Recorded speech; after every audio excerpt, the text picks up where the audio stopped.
El camino a las estrellas, por Gonzalo Duque Escobar. Documento del Observatorio Astronómico de Manizales, elaborado en el marco de las actividades en la Red de Astronomía de Colombia, actualizado en 2016. Presentación. Este documento, cuya primera versión se presentó en 2006, es un aporte del Observatorio Astronómico de Manizales, OAM, dependencia de la Universidad Nacional de Colombia a través de la Red de Astronomía de Colombia, RA, a la apuesta de endogenizar la ciencia dada la importancia de adaptar el conocimiento externo, logrando su articulación con los saberes nuestros para intentar mediante su difusión una pequeña contribución al proyecto de nación con fundamento en el informe Colombia al filo de la oportunidad, actuando siempre en el marco de la misión de la Universidad Nacional de Colombia. Dice García Márquez, los aztecas y los mayos habían plasmado su conciencia histórica en pirámides sagradas entre volcanes acesantes y tenían emperadores, clarividentes, astrónomos insignes y artesanos sabios que desconocían el uso industrial de la rueda, pero la utilizaban en los juguetes de los niños. Esto en Colombia al filo de la oportunidad, Misión de Sabios, 1986. Introducción. La astronomía es la ciencia que se ocupa del estudio de los cuerpos celestes y en general del universo. Es también la más antigua de las ciencias y una de las más modernas desde la antigüedad hasta nuestros días. La astronomía ha estado ligada al hombre primitivo y a todas las civilizaciones. Con los calendarios, tras aparecer las primeras leyes de la física, el caso de los calendarios, relacionadas con el funcionamiento de la naturaleza, surge la agricultura y con ella los poblados.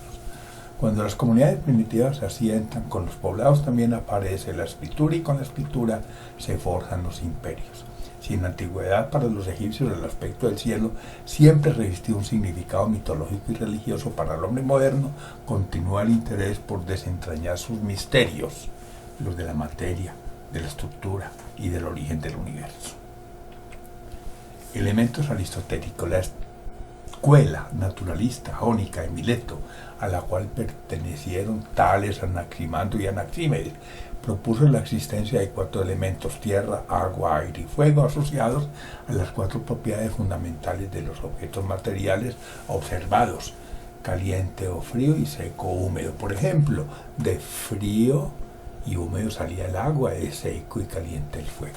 Esta teoría de los 4 elementos, aceptada por Aristóteles de Estagira, perdurará hasta el siglo XVII, cuando irrumpen los alquimistas. Para la época, los conceptos de gravedad asociados con la caída y levedad con el ascenso, por lo tanto, en cierto modo con la densidad, explicaban el siguiente comportamiento de los elementos. La tendencia de la Tierra es a desalojar el agua cuando una piedra se va para el fondo, por tener mayor gravedad.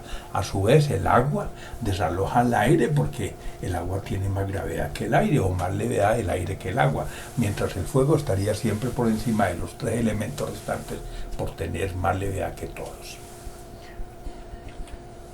Midiendo la Tierra. Antes de Newton, los físicos y astrónomos habían mirado solo la Tierra o el sistema solar. Eratóstenes mide el radio de la Tierra. Ptolomeo deduce que la Tierra es redonda y propone un modelo geocéntrico. Copérnico elabora el modelo heliocéntrico y Kepler y Galileo estudian los movimientos de los planetas en el sistema solar. En la tradición judeo-cristiano-musulmana, el universo comenzó en un cierto tiempo pasado, finito y no muy lejano. Aristóteles y Ptolomeo suponen la Tierra estática en el centro del universo y en torno a ella, todo girando según círculos perfectos. En la imagen vemos a Siena y Alejandría y qué ocurre con el Sol cuando está en el solsticio de verano para el hemisferio norte, en junio 21, que los rayos solares caen a plomo en Siena. Una torre no da sombra, o la luz del sol entra al fondo de una fosa. Hasta ahí sube el sol, yendo hacia el norte. En Alejandría, ¿qué ocurrirá ese día? Que la radiación tiene una oblicuidad de 7,5 grados, una subverticalidad que se explica porque la dirección de la plomada en Siena y Alejandría se encuentra en el centro de la Tierra haciendo un ángulo de 7 grados y medio. Pero 7 grados y medio es el equivalente a la 50ª parte de la circunferencia. Los egipcios tenían la distancia Alejandría-Siena, la multiplican por 50 y encuentran el perímetro de la Tierra. La primera vez que el hombre hace un cálculo de esta magnitud es entonces la primera medición astronómica de la humanidad. El movimiento de precesión. Miren este muñeco de la Tierra. La Tierra, además de la rotación y la traslación, tiene otros dos movimientos. El eje amarillo es el eje polar, el eje geográfico, pero está desviado con relación a una línea que es el eje de los polos eclípticos, es decir, a la perpendicular a la órbita terrestre. Estoy diciendo que el ecuador celeste y el plano de la eclíptica que abajo se ven hacen un ángulo de 23 grados y medio. Ese eje polar da un giro en torno al eje de los polos con una amplitud de 23 grados y medio, y ese es el círculo de precesión. Pero además hay unos movimientos oscilatorios causados por la atracción lunar, que es el movimiento de nutación. Entonces la precesión y la nutación generan ese círculo de arriba, y hablemos de eso. Hiparco, 190 a 110 a.C., astrónomo griego más importante, inventó la trigonometría, por lo menos algunos rudimentos. Hizo un catálogo, se dice que de 1000 estrellas, tal vez fueron 700, y descubrió la precesión del eje terrestre, ese círculo que hay ahí. Calculó con bastante exactitud la distancia Tierra-Luna, teniendo una cifra que oscilaba entre 59 y 67 veces el radio de la Tierra. Hoy sabemos que esa relación es de 60,28, porque la distancia de la Luna es 384.000 kilómetros y el radio medio de la Tierra 6.370 kilómetros. La Tierra, además de su rotación y traslación, entonces presenta dos movimientos en el eje polar geográfico, la precesión y nutación. El periodo de ese círculo de precesión es de 25.800 años. La inclinación que hemos señalado es de 23 grados y medio, lo que explica las estaciones en la Tierra. Los modelos del mundo. Vemos aquí el modelo de Ptolomeo y el de Copérnico, y otro combinado de Tycho Brahe entre los dos. Pero se subraya en el modelo de Ptolomeo la Tierra como centro del mundo, en el de Copérnico es el Sol. Y vemos acá unos pequeños círculos en el modelo de Ptolomeo que llaman epiciclos, y unos círculos grandes que se llaman deferentes. Entonces vean el Sol dándole la vuelta a la Tierra, y en la línea Tierra-Sol tengo los epiciclos de Mercurio y de Venus, porque los de Saturno, Marte y Júpiter están más allá en esos grandes círculos llamados deferentes. Claudio Ptolomeo propone un sistema geocéntrico basado en epiciclos, orbitando círculos mayores denominados deferentes, para obtener movimientos combinados que permitían no solo dar una explicación teórica al movimiento retrógrado de los planetas, sino también obtener predicciones fiables de la posición planetaria. Era para efectos del horóscopo. Posteriormente aparecen dos modelos heliocéntricos. Interesa el de Nicolás Copérnico, 1473-1543. Va a morir entonces justamente 100 años antes de que llegue Newton, el astrónomo polaco que movió el mundo.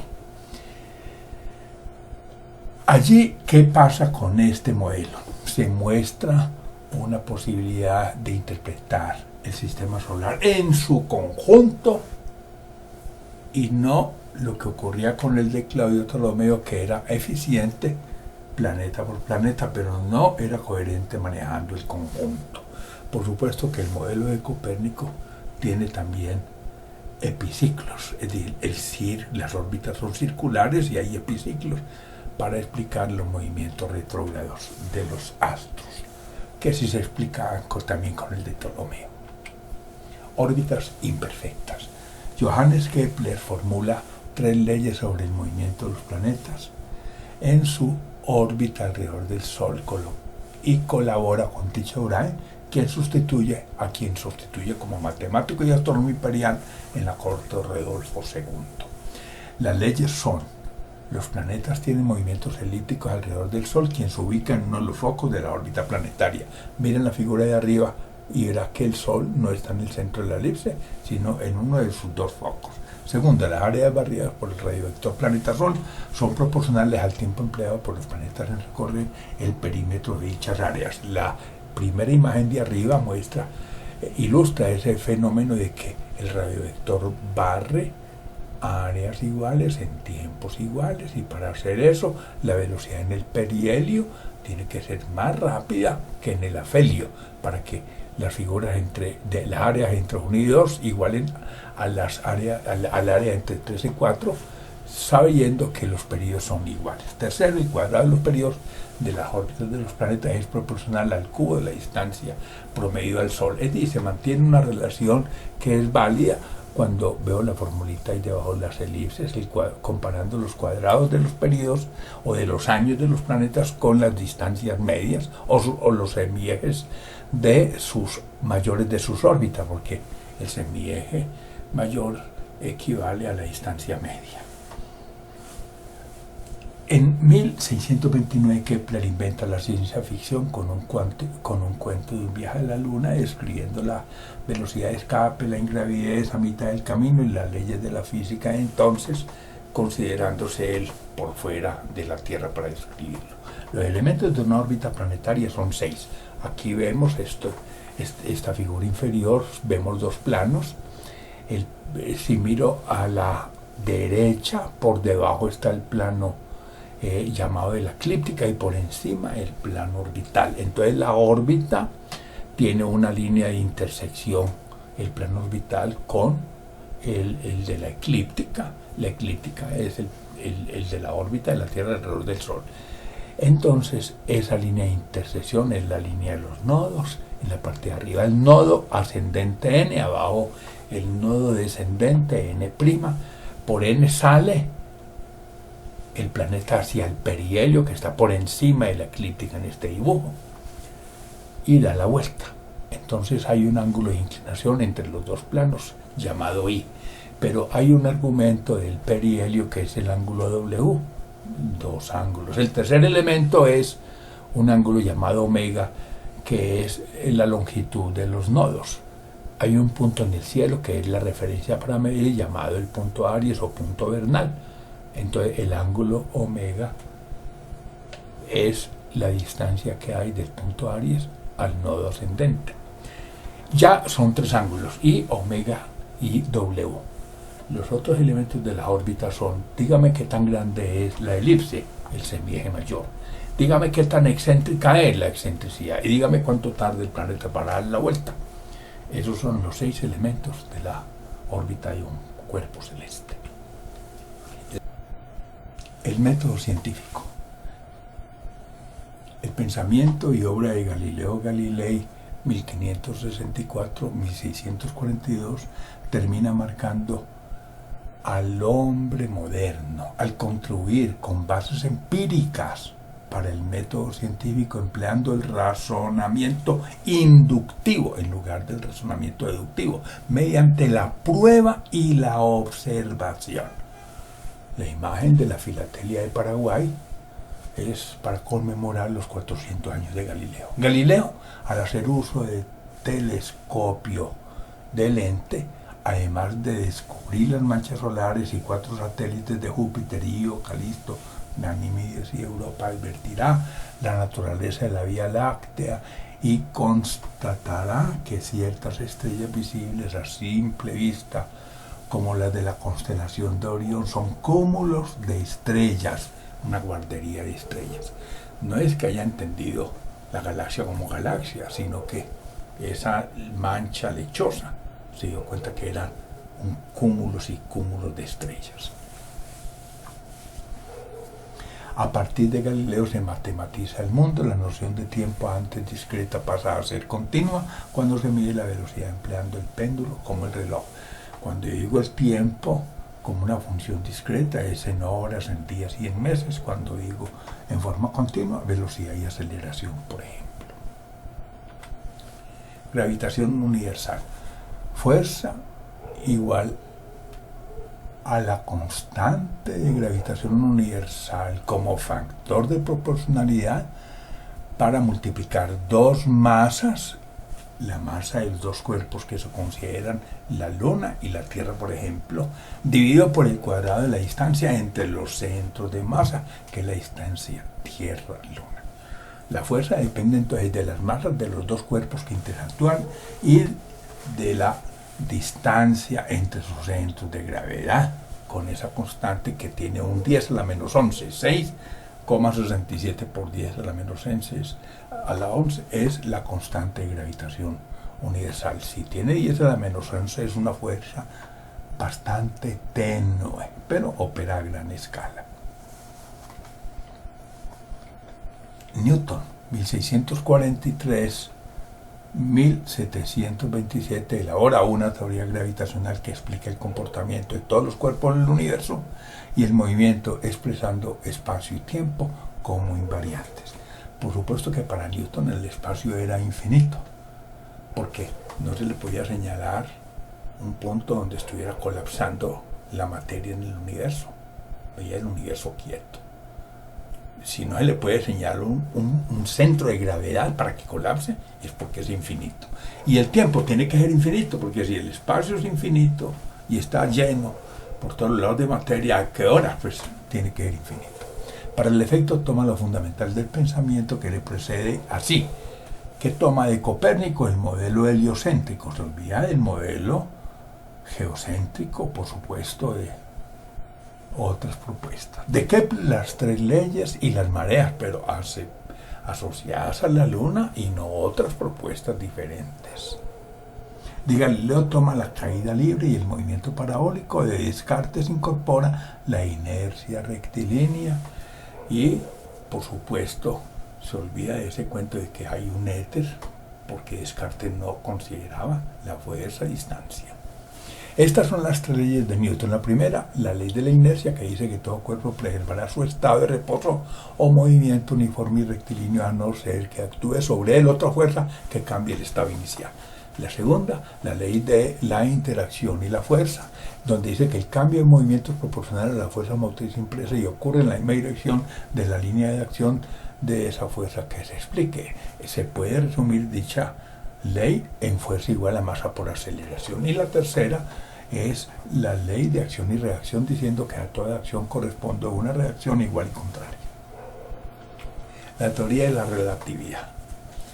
Albert Einstein derrumba los conceptos de tiempo y espacio absoluto. La teoría de la relatividad formulada por Albert Einstein 1879-1955 tuvo dos formulaciones diferentes. La primera, en 1905, es la teoría de la relatividad especial o restringida, en la que se ocupa de sistemas que se mueven uno con respecto a otro, allí a una velocidad constante. Expresa que E igual a mc2, que masa y energía son dos aspectos de una misma cosa. Y la segunda, denominada en su obra de 1916, Teoría de la Relatividad General, se ocupa de sistemas que se mueven a velocidad variable y por supuesto de movimientos acelerados, etcétera, etcétera. Einstein se preguntaba en 1907 si la velocidad es fuerza, ¿por qué una persona en caída libre no siente su peso, no siente un jalón desde los pies cuando se tira de un trampolín? Sea cual fuere la velocidad a la que un objeto se mueve, ciertos procesos como la velocidad de la luz resultan invariantes. En esta teoría, la atracción gravitacional es la manifestación de la curvatura del espacio-tiempo causada por la presencia de materia y de energía. La materia le dice al espacio cómo curvarse y el espacio a la materia cómo moverse. En el entorno del Sol, la masa gravitacional deforma el espacio y eso hace que los cometas vayan hacia el Sol.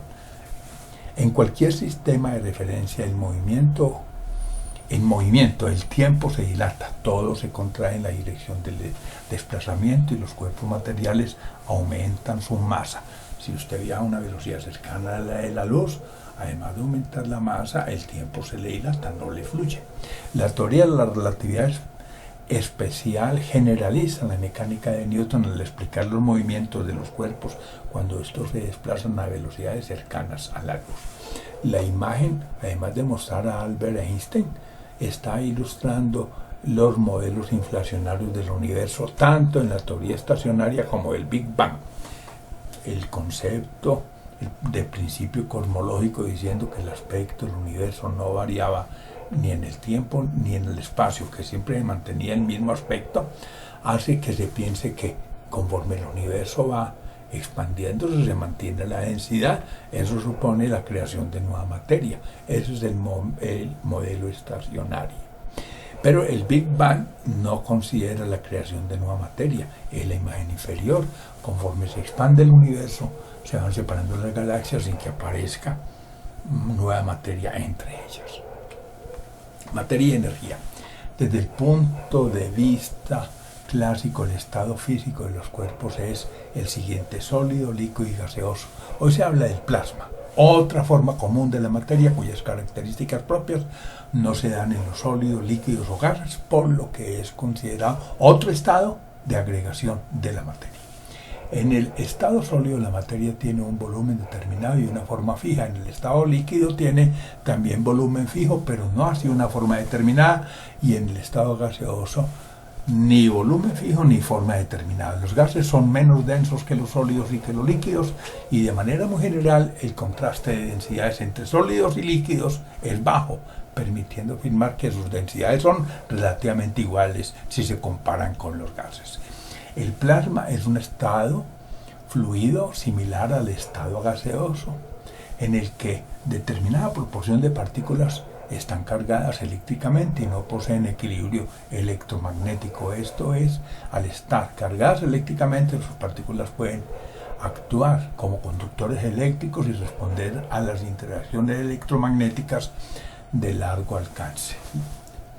En 1963 se encontró un principio que expresa que es la teoría de la magnetohidrodinámica, que los gases ionizados responden a las leyes de la presión, la rotación y la gravedad en un campo magnético alimentado por una corriente eléctrica.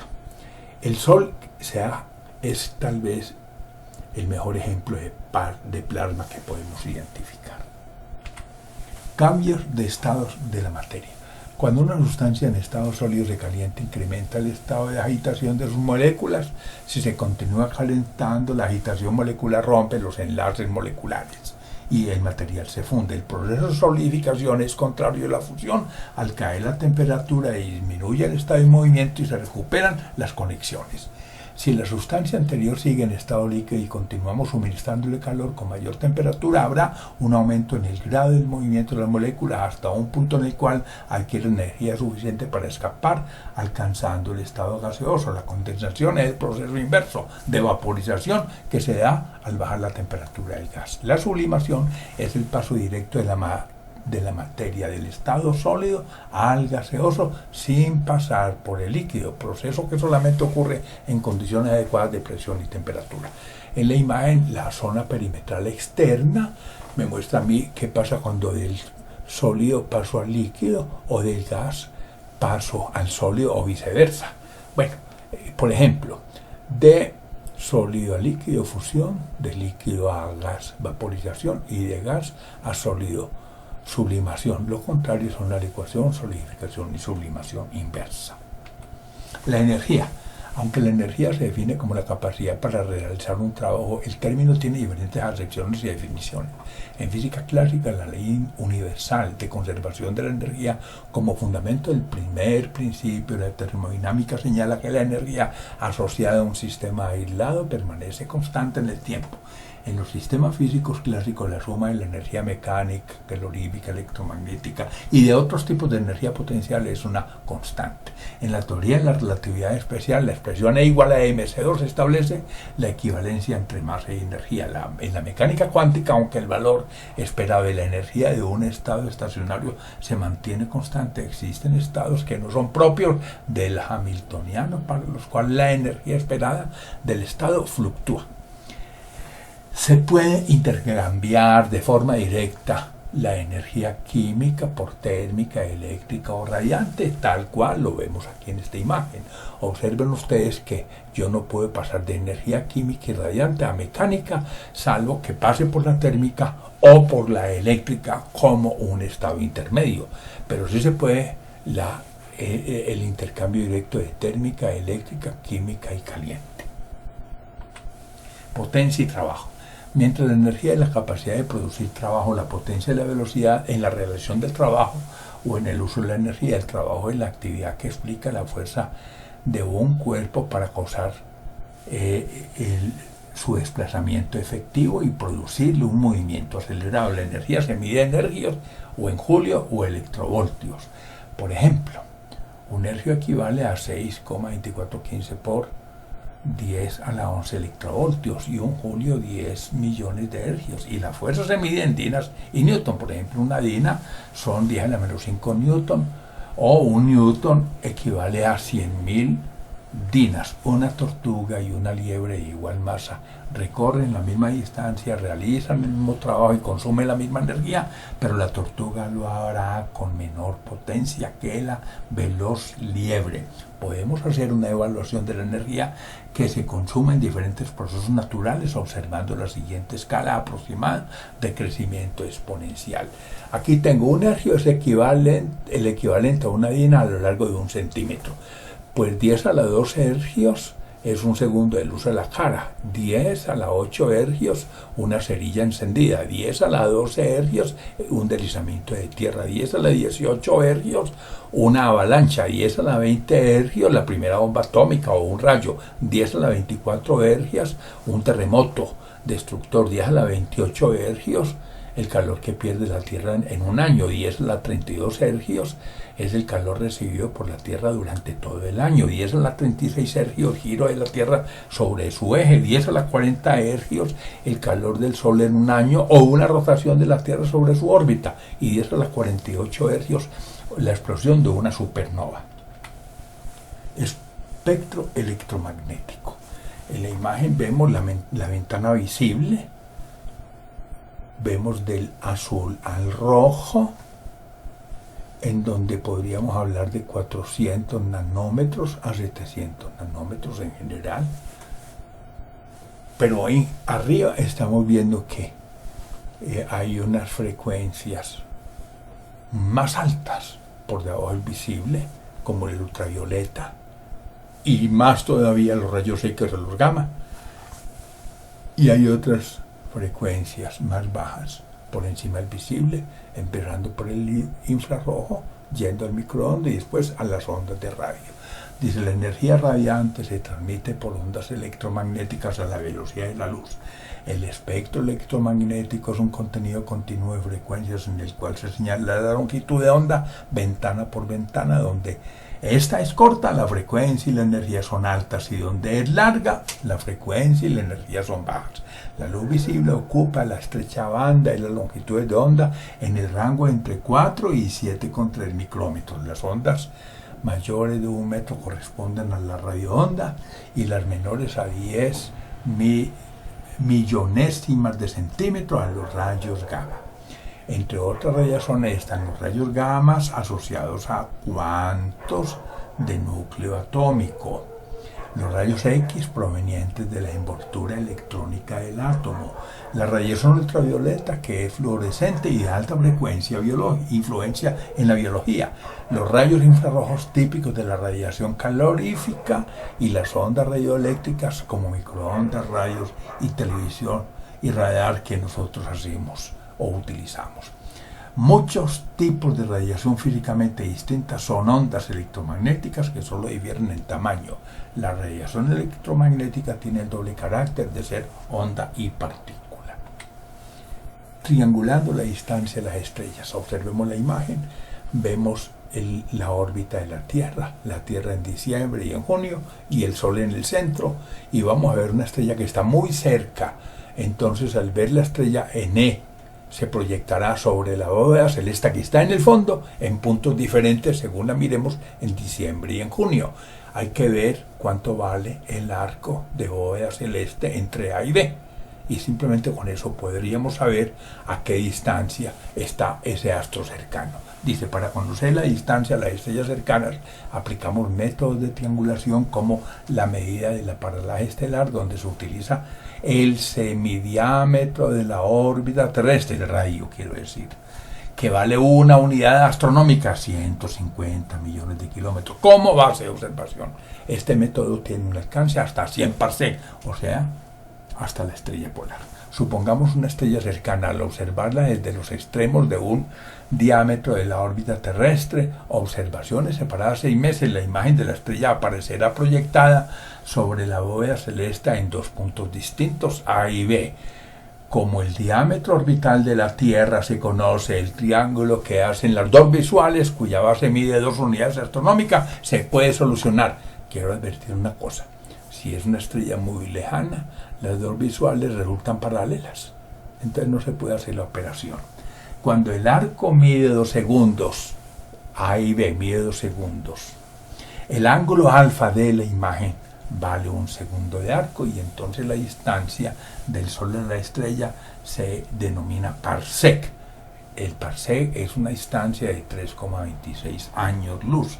El ángulo alfa se denomina la paralaje de la estrella, y las posibilidades de aplicar este método cubren los 30 parsec normalmente, o hasta 100, refinando las medidas, que es la distancia a la cual está la estrella polar, 300 años luz mal contados. Efecto de Doppler fijo.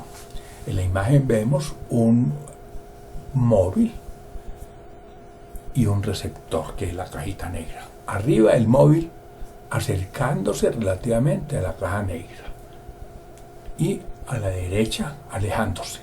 Cuando se acerca hay un triángulo azul, cuando se aleja hay un triángulo rojo.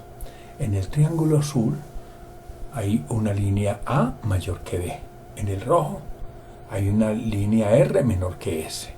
Entonces aquí el asunto es que se envía una señal con un periodo fijo, sale la señal y recorre A. La segunda señal recorre B. A mayor que B. Ese es el cuento de Caperucita Roja, que saliendo primero Caperucita, el lobo se da por el camino más corto, porque B es más cortico. Bien. En el triángulo rojo es todo lo contrario.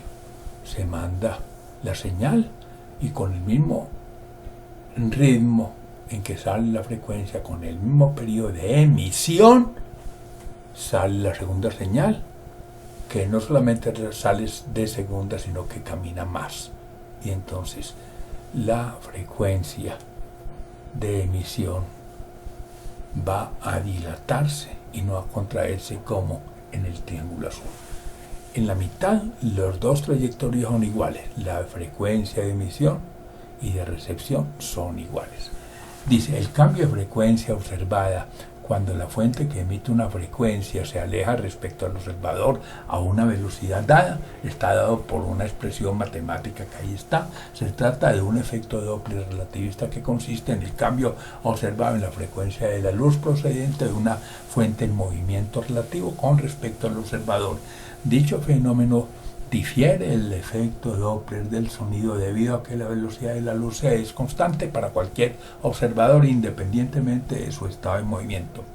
Cuando la fuente luminosa se acerca, las líneas espectrales muestran un corrimiento al azul proporcional a su velocidad radial de aproximación, y cuando se aleja el corrimiento se da hacia el rojo también en proporción a la velocidad de alejamiento. Los elementos. La imagen muestra el sueño de los alquimistas: con el fuego volver el plomo oro. Ese es el cuento de la piedra filosofal. ¿Dónde está ese secreto?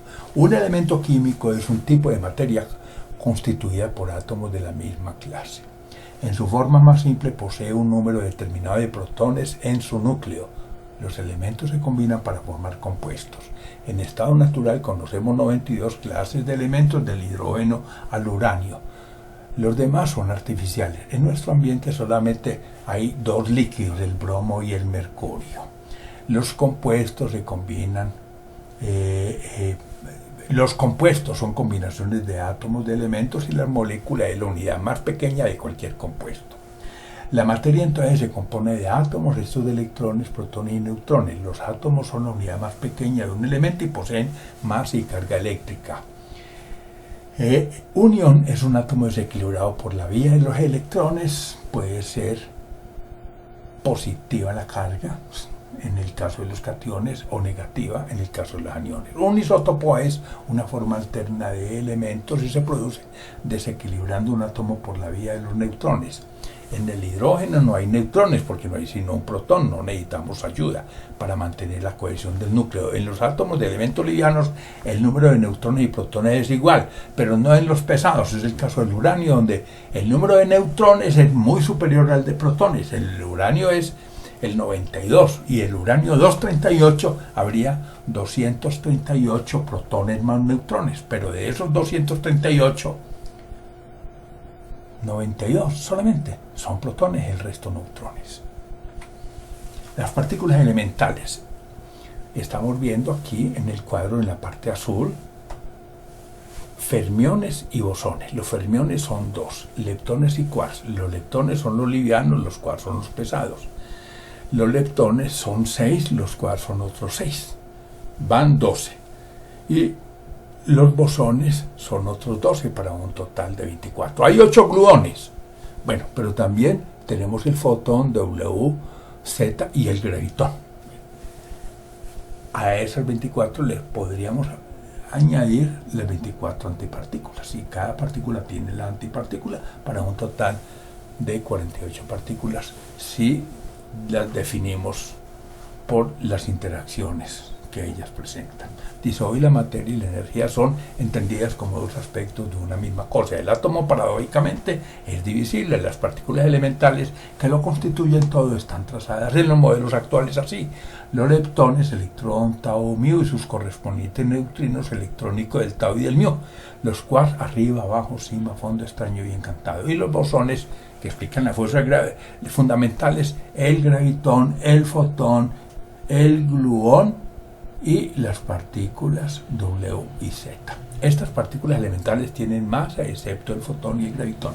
Hay 4 fuerzas fundamentales en la naturaleza. La gravedad asociada a los gravitones de enorme alcance y actuando en una sola dirección es la más tenue de todas. La electromagnética asociada a los fotones de gran alcance y actuando en 2 direcciones que supera la anterior. La interacción fuerte asociada a los gluones de corto alcance, es decir, atómico, y ligado al núcleo de un átomo. Supera en 2 órdenes la electromagnética y la más fuerte de todas, y la interacción débil asociada a las partículas W y Z, que es la tercera en intensidad y que siendo de corto alcance explica la radioactividad. Los quarks forman protones y neutrones. La tercera fuerza responde por la unidad de protones y neutrones en el núcleo atómico para que no se desbarate, dado que los protones son todos de carga positiva y se tratarían de rechazar entre sí.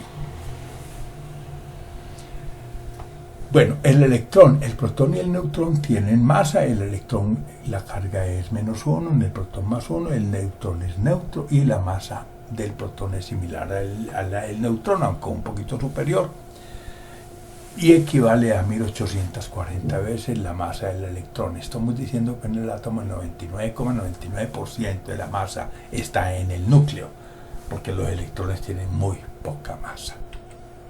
Fuerzas fundamentales. En física se denomina fuerza fundamental a las interacciones que explican los 4 tipos de intercambio cuántico mediante los cuales interactúan los bosones con los fermiones.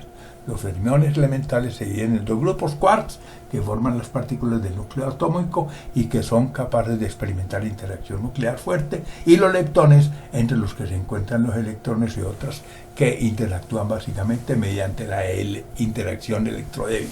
Las 4 fuerzas son gravedad, electromagnetismo y 2 fuerzas más, pero a escala atómica. La gravedad, fuerza unidireccional de más largo alcance, aunque poco intensa, que responde por la estructura del universo a gran escala.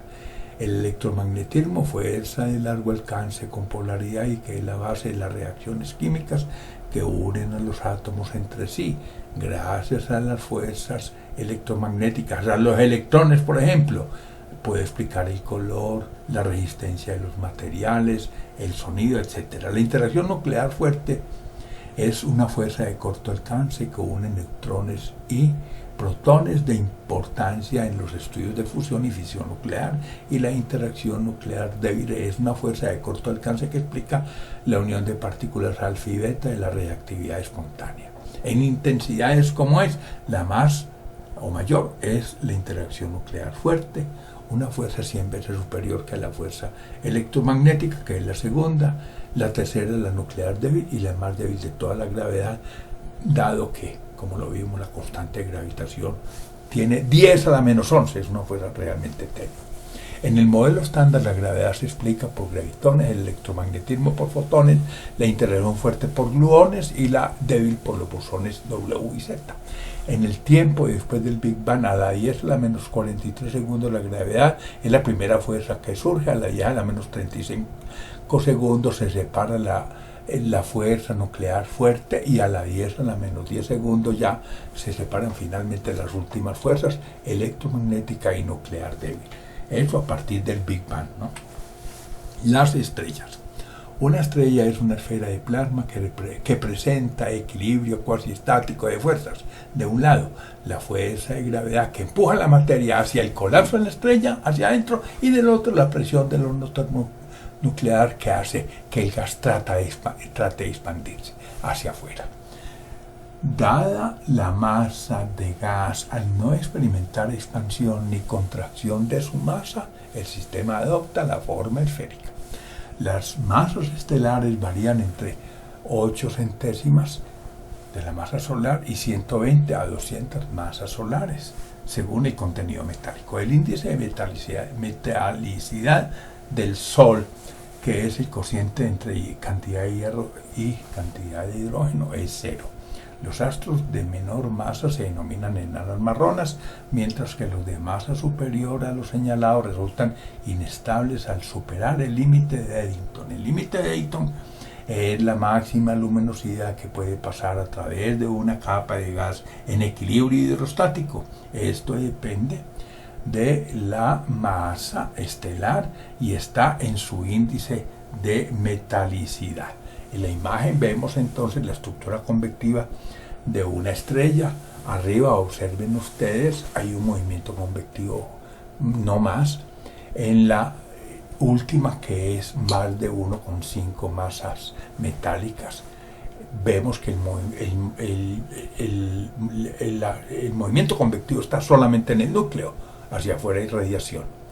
Pero una estrella entre media masa y 1,5 masas solares intermedia entre las dos, resulta que el movimiento convectivo está en la periferia, es el caso del Sol, mientras que en el núcleo es movimiento, un fenómeno eminentemente radiactivo. El mapa del cielo. En las constelaciones las estrellas se ordenan por su brillo para asignarles el alfabeto griego con pocas excepciones. Las menos brillantes tienen un código numérico y otros objetos celestes de esas regiones son igualmente codificados. Los nombres de las constelaciones aluden a animales, seres míticos e instrumentos. Los de la eclíptica son todos seres vivos, salvo Libra. ¿Qué es entonces una constelación? Una región del cielo que vista desde la Tierra hay algunas estrellas notables que me permiten asociarlas a una figura. Así como hablo de un país con ciudades, entonces las ciudades serían las estrellas y la región o país la constelación. Ptolomeo en el cielo que dominó desde el Mediterráneo, identificó 48 constelaciones. Otras vecinas al polo sur y fuera de ese dominio fueron bautizadas por navegantes en el siglo XV, quienes les asignaron nombres no mitológicos y más ceñidos a esa época y a los nuevos descubrimientos. Por ejemplo, desde Europa no se aprecia la Cruz del Sur, pero cruz, pavo, tucán y dorado tienen que ver con América. Algunos cambios posteriores en muchas de las anteriores estrellas se han dado, pero los nombres árabes aún subsisten en el cielo, donde tenemos hoy en día 88 constelaciones. La esfera celeste. El movimiento de la esfera celeste es aparente y está determinado por la rotación de nuestro planeta sobre su propio eje. La rotación de la Tierra en dirección oeste-este hace que los astros salgan por el oriente. Si efectivamente nos estamos desplazando de Colombia hacia Brasil, eso hace que las estrellas, el Sol y la Luna salgan por el oriente y se oculten por el Pacífico, por el occidente. Para dar posición a una estrella, además del tiempo, se utiliza el plano del horizonte y el del ecuador celeste, si se quiere, el polo celeste o el cenit también, y el meridiano del observador como origen para la medición simultánea. Veamos las imágenes. Abajo estoy viendo una esfera y un astro. Necesito dos círculos máximos perpendiculares entre sí para ese ángulo alfa y ese ángulo delta, que me dicen a mí cuál es la posición del astro. ¿Desde dónde se mide alfa? Desde un punto llamado punto Aries o punto vernal, que es la intersección del eje del ecuador celeste con la eclíptica. Así de sencillo. Arriba estoy viendo justamente el ecuador celeste QQ', que abajo está inclinado de otro modo, y estoy viendo el horizonte del observador, el horizonte del observador en amarillo. La línea perpendicular al horizonte del observador es la línea cenit-nadir. Yo también puedo medir con dos círculos máximos el horizonte del observador y la vertical del lugar. Puedo darle posición a ese mismo astro de abajo, no con alfa y con delta, sino con el azimut, que es un ángulo horizontal, y con un ángulo de elevación desde el horizonte hacia el cenit. Con dos ángulos en dos planos perpendiculares doy la posición de ese astro. Dice, el ecuador celeste es el círculo máximo obtenido de la proyección del plano del ecuador terrestre sobre la esfera celeste. El meridiano celeste es el círculo máximo que pasa a través de los polos celestes y el cenit de un lugar. Eje del mundo es el eje en torno al cual giraría la esfera celeste. El horizonte es el plano perpendicular, la dirección de la vertical, radio de la esfera que contiene al observador y en cuya proyección se contiene el cenit y el nadir como su antípoda. Estamos hablando del movimiento aparente de un astro. Miremos en la parte de arriba. Dicen que los astros se mueven en círculos perpendiculares al polo, a la línea de los polos celestes. Miren arriba el ecuador celeste, hay un circulito por encima, azulito, paralelo, y otro por debajo. El circulito y arriba es la trayectoria aparente de una estrella. La verdad es que es la Tierra la que se está moviendo, no la estrella. Y abajo hay otra estrellita, son dos astros. ¿Qué diferencia hay entre el de arriba y el de abajo?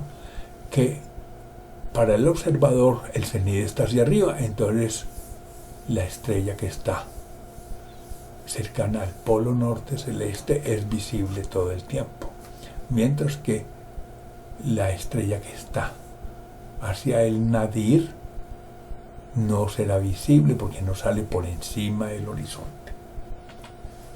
Variables estelares. Son muchas las variables físicas que pueden conseguirse a través del análisis espectral y de la medición de algunas variables estelares, como la distancia por métodos geodésicos. Observen ustedes la figura de arriba. Yo puedo hacer estudios con luz descompuesta a la derecha o no descompuesta a la izquierda. Y las variables que voy a medir, abajo veo las magnitudes. Entonces seguimos aquí. Con la luz no descompuesta se puede medir velocidad radial y angular, composición, campo magnético, diámetro por interferometría, movimientos tangenciales por cambios de posición o de dirección, cambios de magnitud por variaciones del brillo. Y con la luz descompuesta, en la imagen de arriba todavía, espectrográficamente y con el espectrógrafo, además de rotación del astro y movimientos radiales por efecto de Doppler, se puede conocer variaciones del tamaño y cambios en el campo magnético e inestabilidad del astro. Las variables estelares obtenidas del estudio de la luz son, por ejemplo, masa, radio, brillo, temperatura, energía radiante, composición y movimientos estelares. Aquí vemos, por ejemplo, tomando el Sol como unidad, que la masa varía desde una centésima hasta 100 veces, el radio desde una centésima hasta 1000 veces el valor del Sol, la densidad desde 10 a la menos 7 hasta 10 a las 5 veces la del Sol, la magnitud, que es el brillo, pues comparándolos en igualdad de condiciones desde una 10 milésima hasta 1000 veces el brillo que tenga el Sol, la temperatura desde una décima hasta 10 veces la temperatura superficial, la velocidad de rotación entonces desde una décima hasta 100 veces más rápido que el Sol. La generación energética desde una centésima hasta 10.000 veces más. Espectros estelares. Con el análisis del espectro de la energía radiante se puede conocer la temperatura, composición y velocidad radial de los objetos celestes. El color informa de la temperatura, los rayos espectrales oscuros o brillantes informan de los elementos y el desplazamiento del espectro hacia el infrarrojo o el ultravioleta de la velocidad de la fuente luminosa según el efecto Doppler. Los espectros pueden ser continuos de emisión y absorción. Miren aquí la imagen, arriba tengo un espectro continuo, sale la luz y llega de una vez al espectrómetro. Aquí abajo hay una nebulosa que está emitiendo, es un espectro de emisión. Y en la parte inferior veo que la luz del sol, algo se cruzan, un gas por ahí, se le roba información y entonces hay un espectro donde se perdió información porque la absorbió la nube. Dice así. El espectro continuo producido por cuerpos incandescentes sólidos o líquidos, así como por los gases a muy alta presión y a gran temperatura, dan un espectro continuo sin rayas, el superior. El espectro de emisión, estoy hablando del segundo, los gases luminiscentes a presiones y temperaturas más bajas muestran rayas de emisión claras e individualizadas. Cada elemento químico emite su propia serie de rayas. El espectro luminoso de cualquier gas revela su composición química, es una huella dactilar. El espectro de absorción, si la luz de cualquier cuerpo, que de suyo daría un espectro continuo, atraviesa un gas a menor temperatura, aparece sobre el continuo una serie de rayas oscuras. Son rayas de absorción o de Fraunhofer. Precisamente en aquellas longitudes de onda para las que el gas radiante, él solo, habría generado rayos de emisión. Esto vale para la mayoría de las estrellas y para el Sol, donde los rayos luminosos que provienen de zonas más profundas atraviesan capas externas frías y generan allí una raya de Fraunhofer, poniendo en evidencia quién se robó la información. Formación de estrellas. Cuando en una masa de gas y polvo interestelar la fuerza de gravedad domina a la de repulsión, rotación y térmica, digamos, se da el colapso gravitacional para que se contraiga la nube y con el efecto de bailarina vaya girando cada vez más rápido y se vaya calentando. Al aumentar su densidad conforme disminuye su volumen, aumenta la velocidad de rotación para conservar el momento cinético, el efecto de bailarina, y también la temperatura de la masa por energía de acreción se incrementa. ¿Por qué se calienta una masa de nube de gas y polvo? La energía de acreción, que es la energía del colapso gravitacional. Tras el colapso de la nube producido cuando su densidad se hizo crítica, se forma una protoestrella, o sea, una nube condensada y caliente que emite radiación infrarroja. Antes de la estrella tenemos la protoestrella infrarroja o caliente. El escape de energía permite que la protoestrella colapse más y que, gracias al calentamiento del gas por el aumento de la energía de acreción, pase a ser un cuerpo brillante de atmósfera enrarecida. Se ioniza la atmósfera. Bueno, una protoestrella ionizada. Con el colapso sucesivo, la temperatura aumentará más hasta superar los 10 millones de grados centígrados, con lo cual nace la estrella cuando se inicia la fusión termonuclear, consistente en convertir hidrógeno en helio por dos vías: la línea protón-protón en estrellas pequeñas o el ciclo CNO o del carbono en estrellas más masivas. La imagen muestra arriba la línea protón-protón. 4 hidrógenos forman un helio. 4 hidrógenos son 4 protones. En un helio hay 2 protones y 2 neutrones.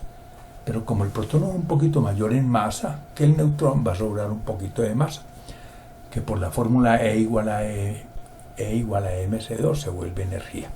Bueno, ahí está la energía de la estrella. Y aquí tengo el ciclo CNO, que es una especie de catalizador, donde 4 hidrógenos también forman un helio. Del carbono y el nitrógeno se toman 2 hidrógenos y sobra algo para la energía. Del nitrógeno al oxígeno se toma el tercer hidrógeno y queda algo para la energía. Y del oxígeno al carbono se retrograda formando el helio, pero también quedando algo para la formación de energía. Diagrama Hertzsprung-Russell. El diagrama Hertzsprung-Russell o HR permite clasificar las estrellas por su brillo intrínseco, ordenadas, y por su temperatura superficial en las abscisas. Las estrellas de gran masa están en la región de las gigantes azules y las de masa pequeña entre las enanas rojas. La relación entre el color y la temperatura superficial de los astros está dada por las clases espectrales O, B, A, F, G, K, M, al igual que la relación existente entre el brillo aparente y su distancia real lo está por la magnitud absoluta del astro. Veamos entonces el diagrama en el eje de las X. Abajo dice caliente a frío. Arriba dice de azul a rojo. La temperatura me da un color. O el color me da una temperatura. Así de simple en el eje de las X. En el eje de la Y tengo el brillo real de la estrella. No como lo vemos desde la Tierra. Tendría que ser las estrellas puestas a una misma distancia para hablar no de magnitud visual, sino absoluta, como si estuvieran en igualdad de condiciones. Digamos también comparado con el Sol. Entonces ese es en el eje de la Y. Las más brillantes arriba, las menos abajo.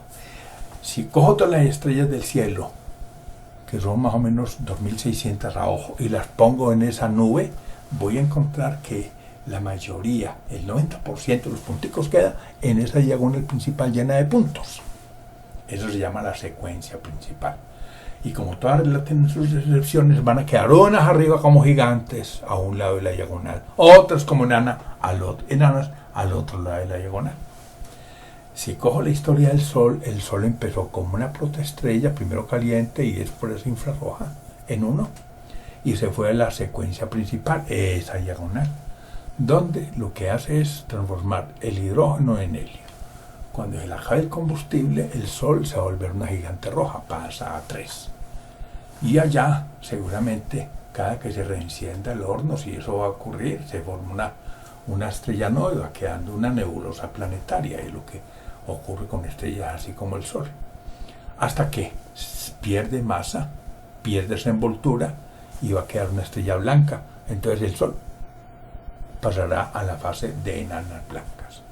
Pero una estrella de gran masa, en 3 va a tener un episodio dramático, se va a destruir y va a formar una supernova, no varias novas con una planetaria. Y entonces allá en 3 o se forma una estrella neutrónica o se va a formar un agujero negro.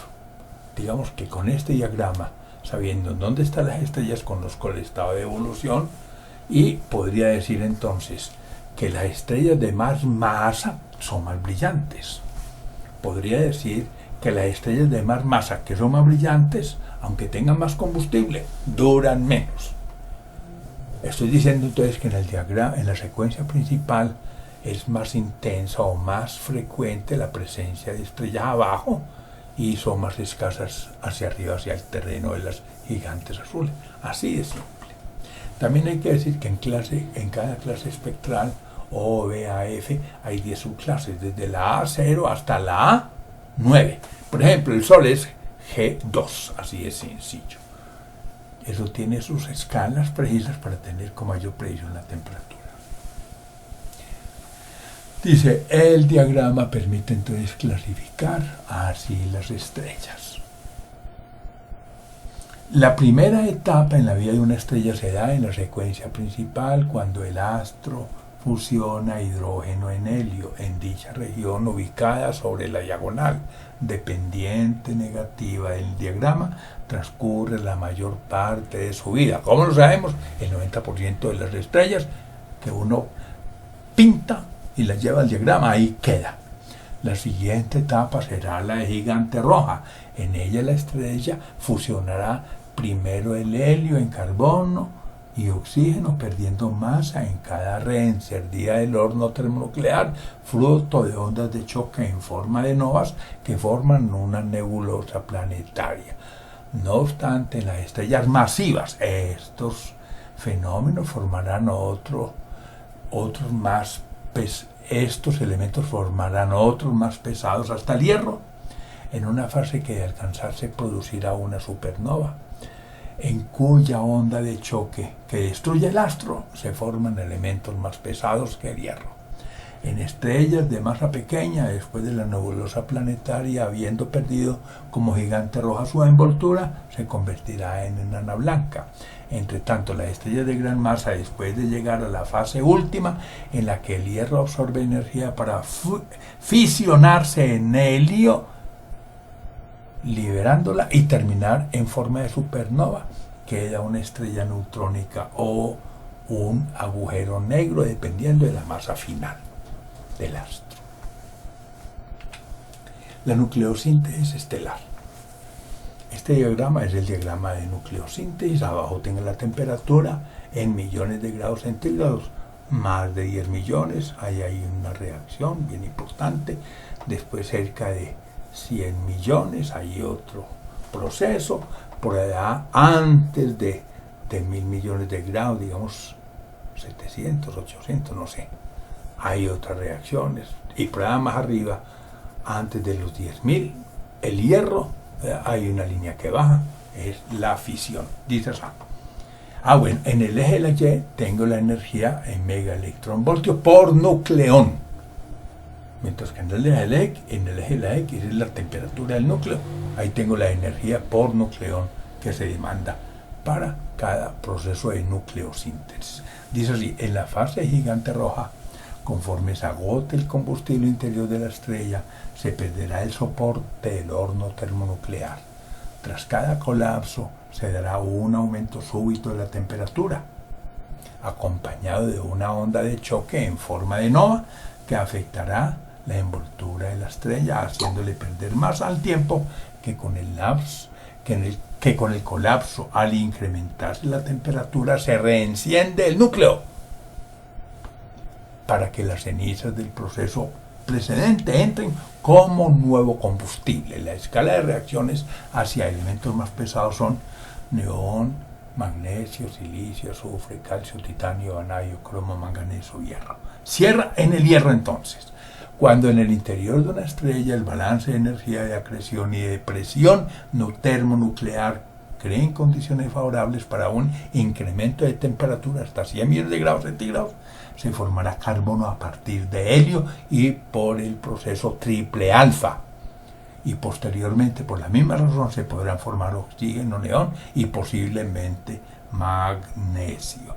Si la masa de esas estrellas sigue siendo el hidrógeno en la periferia de su núcleo, dicho elemento sigue transformándose en helio e incluso el helio en carbono.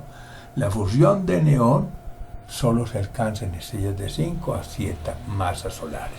Estoy diciendo que puede haber una solidificación termonuclear. Mientras exista combustible en la periferia, donde la temperatura es menor, habrá elementos todavía que pueden transformarse. Agotado ya todo el combustible, no siendo posible reencender el horno termonuclear, la estrella, que es de poca masa, las pequeñas, se transformará en un denso cuerpo apagado. Esto ya que cuando la masa final es menor que 1,4 masas solares, el colapso del cadáver estelar resulta detenido por la presión de degeneración de los electrones, quedando una densa estrella negra. Contrariamente, las gigantes rojas de mayor masa, que se destruyen en forma de supernova, terminan como estrellas neutrónicas o agujeros negros. Esto después de llegar al hierro gaseoso, que se convierte en gas de neutrones para fisionarse en helio, liberando la energía de forma súbita como supernova. Tras esa onda de choque, las supernovas, si quedan entre 1,4 y 2 masas solares, se forma la estrella neutrónica, en la que la presión de degeneración de los neutrones detiene el colapso de la estrella. Si son más de 3 masas solares, o más de 2 más bien, el colapso supera la presión de degeneración de los electrones y de los neutrones, apareciendo un agujero negro al romperse el espacio-tiempo. Estamos diciendo entonces que los elementos más pesados que el hierro se forman en las ondas de choque de las supernovas. Agujero negro. Tras el paroxismo de una estrella de masa final entre 1,4 y 2 masas solares, se forma una estrella de neutrones, un astro de enorme gravedad y densidad de materia e intenso campo magnético. Algunos de estos que emiten radiación pulsante y periódica cuando el eje magnético y el de rotación están desfasados por dichos pulsos de radiación electromagnética a intervalos regulares, se denominan pulsares. Entonces los pulsares son estrellas neutrónicas.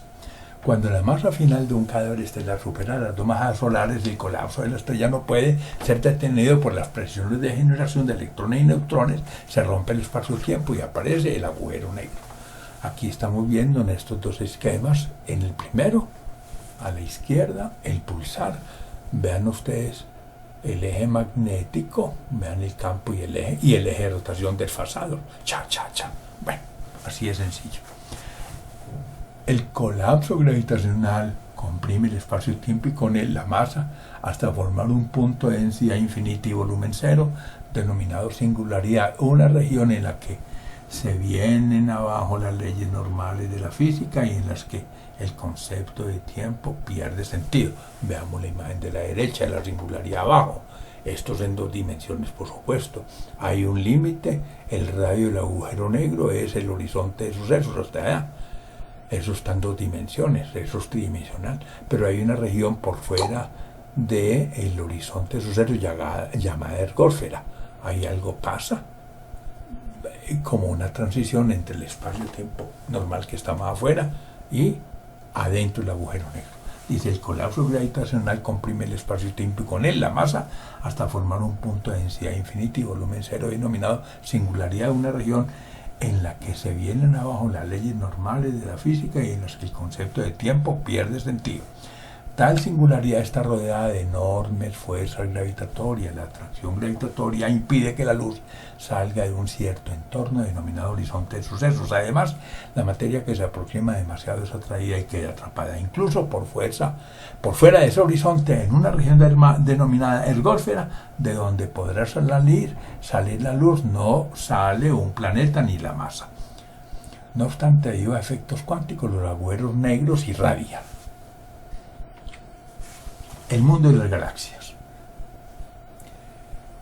Vamos a ver aquí la Vía Láctea. Arriba la estamos viendo en planta, abajo en perfil.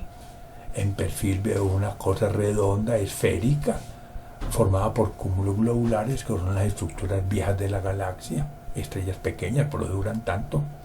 Mientras que en el plano galáctico, en la zona media, que la veo en forma en canto, veo cúmulos galácticos. Los cúmulos globulares son, por ejemplo, de 20.000, 30.000, 50.000 estrellas, mientras los cúmulos galácticos, que están llenos de gas y polvo, son apenas cientos de estrellas.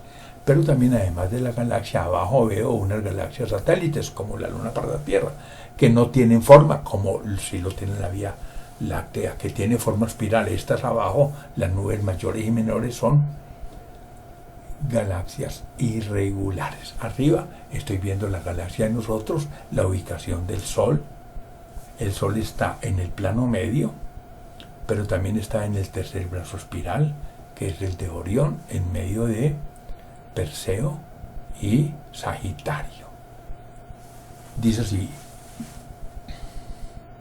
una galaxia es una isla de estrellas gravitacionalmente ligadas, constituida por cúmulos globulares o cerrados y cúmulos abiertos o galácticos inmersos en nubes de gas y polvo. Su estructura varía desde elíptica y lenticular a espirales normales o barradas hasta galaxias irregulares. En la galaxia se pueden encontrar estrellas viejas de primera generación o de la población 2 caracterizadas por su bajo contenido metálico, las que generalmente aparecen en el halo galáctico o en el núcleo, y estrellas jóvenes de segunda generación o de la población 1 caracterizadas por su alto contenido metálico y ubicadas en los brazos galácticos o en el plano medio de la galaxia.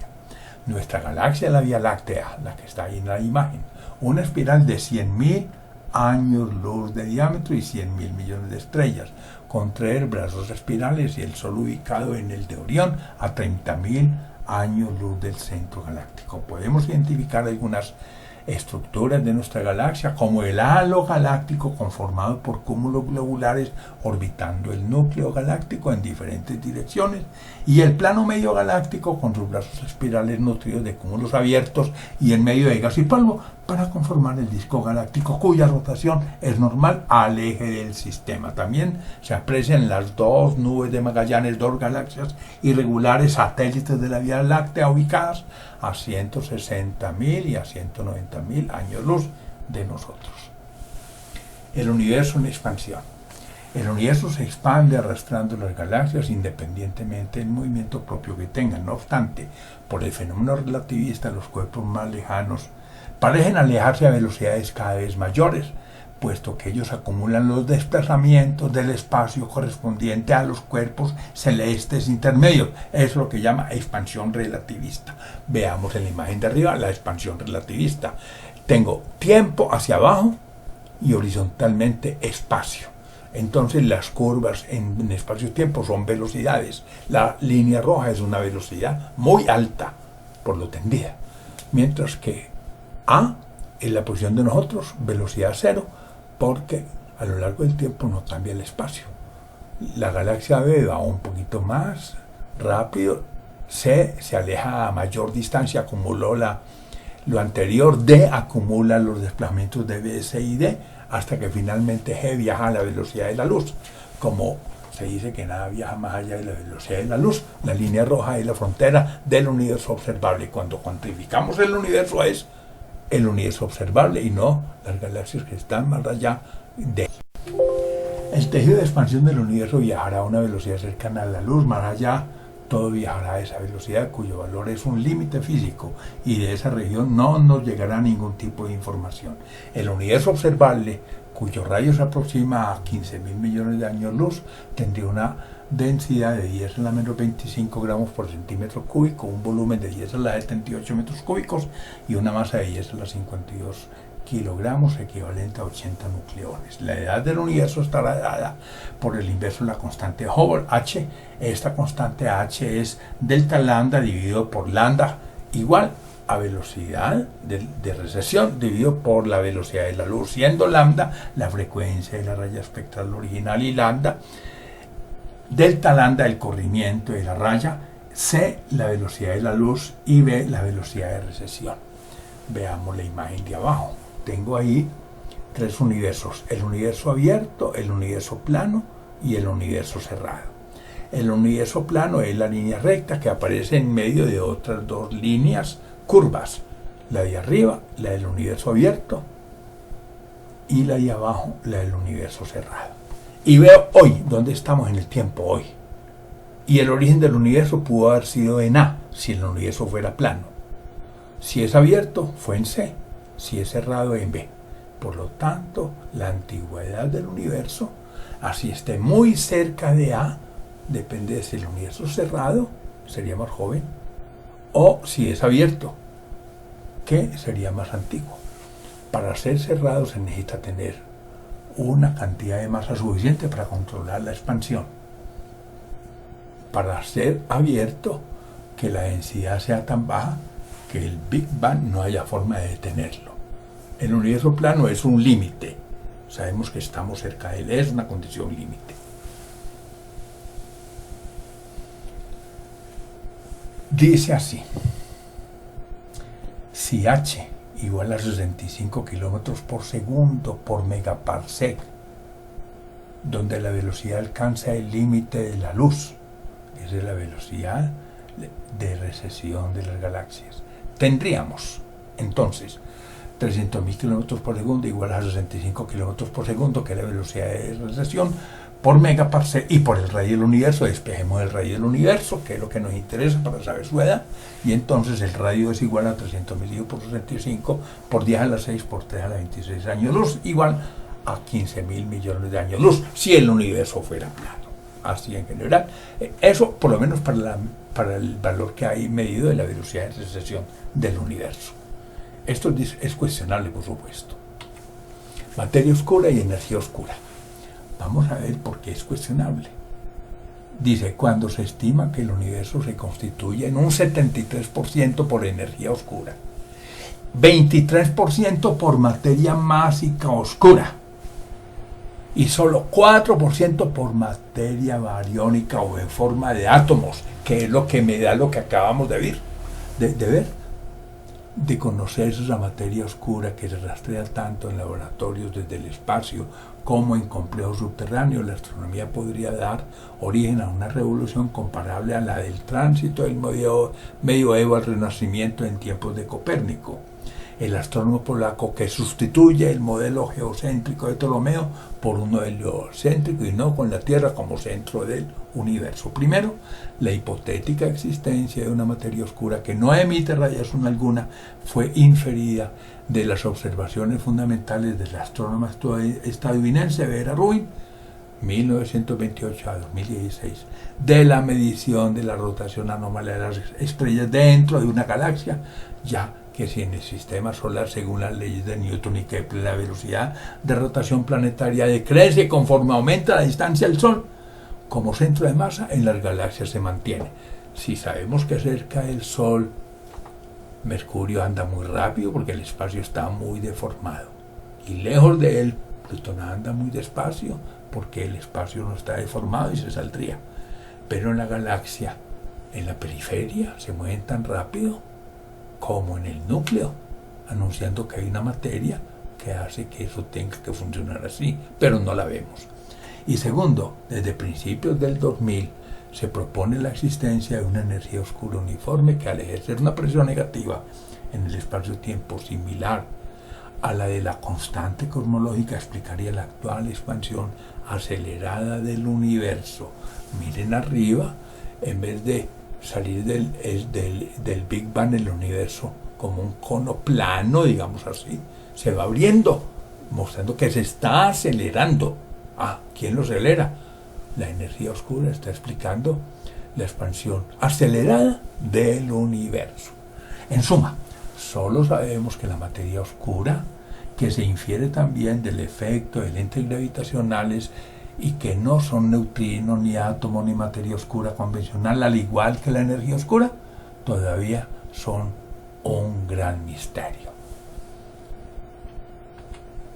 Gracias. Gonzalo Duque, profesor de la Universidad Nacional de Colombia, miembro de la Red Colombiana de Astronomía y director del Observatorio Astronómico de Manizales. La portada, un acrílico de Alejandro Obregón sobre Ícaro, la contraportada del Observatorio Astronómico de Manizales.